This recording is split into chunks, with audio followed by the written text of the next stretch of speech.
We got page 5 of the residential purchase agreement, section 11, common interest community, also known as an HOA, homeowners association. If the property is subject to a common interest community, seller shall provide at seller's expense, in all caps, seller must pay for this, the CIC documents as required by NRS code 116.4109. This is also known as the HOA resale package. Very important. Yes, very important. You will hear HOA resale package. Seller must deliver the HOA resale package to the buyer. Seller shall request a resale package within 2 business days of acceptance. So if the seller, we accept an offer, the seller within 2 business days has to go order the resale package. And they must provide it to your agent, you the buyer's agent, within 1 business day of obtaining that resale package. Now, here's the 2 important things.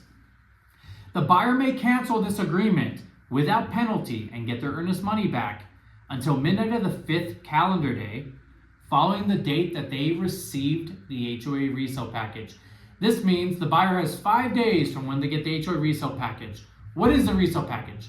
Rules, regulations, bylaws, also known as CC&Rs, what the association fees are, the amounts. Can they color or can they paint their home? Can they have big, large dogs in their community? Everything about the HOA is in this resale package. When the buyer gets it, they have 5 calendar days to review it.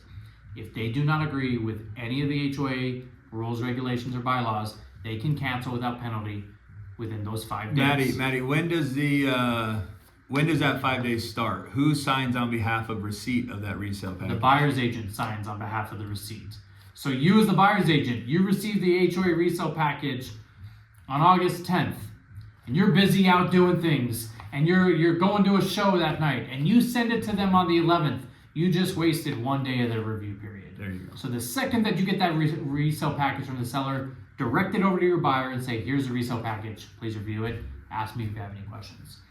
Okay, if buyer does not receive the resale package within 15 calendar days of acceptance, you may cancel as the buyer. So it's day 15, you haven't got the resale package from the seller, and now your buyer wants a reason to back out. If they didn't get the resale package yet, you can back out for that reason. Okay, let's go to A, CIC related expenses. Identify which parties shall pay the costs noted below, either seller, buyer, 50-50, waived, or NA. You're going to go with these 4 boxes, check down box, and choose an option. CIC demand.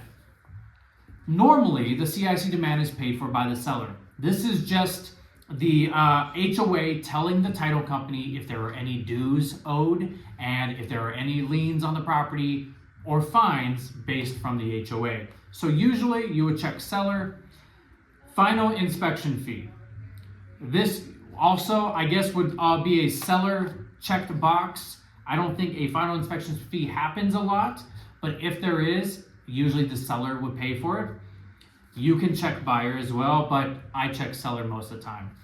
CIC capital contribution fee. Some HOAs have a capital contribution fee of an amount that gets paid directly into the HOA just for opening a new account as a new buyer. This sometimes is known as, like Sun City, Summerlin has a NORA fee, NORA fee. It's a new owner reserve assessment fee. This would be a capital contribution fee. You are paying as a capital investment into the contribution of the HOA. Mostly, I check this as a seller box. Sometimes it is a buyer box. Talk to me or Josh if you have a question about this in that certain situation. And finally, the CIC transfer fee, setup fee. Honestly, this is a buyer fee. It is a setup of a new account. However, a lot of times I will check seller on this if I feel like I can get the offer accepted and the seller to pay for it. If I need to be competitive and I'm going up against other offers, I will check buyer. This is normally a $250 fee, maybe $350 fee. If you have a question about this when you're writing it, ask me and I'll let you know what I think you should do.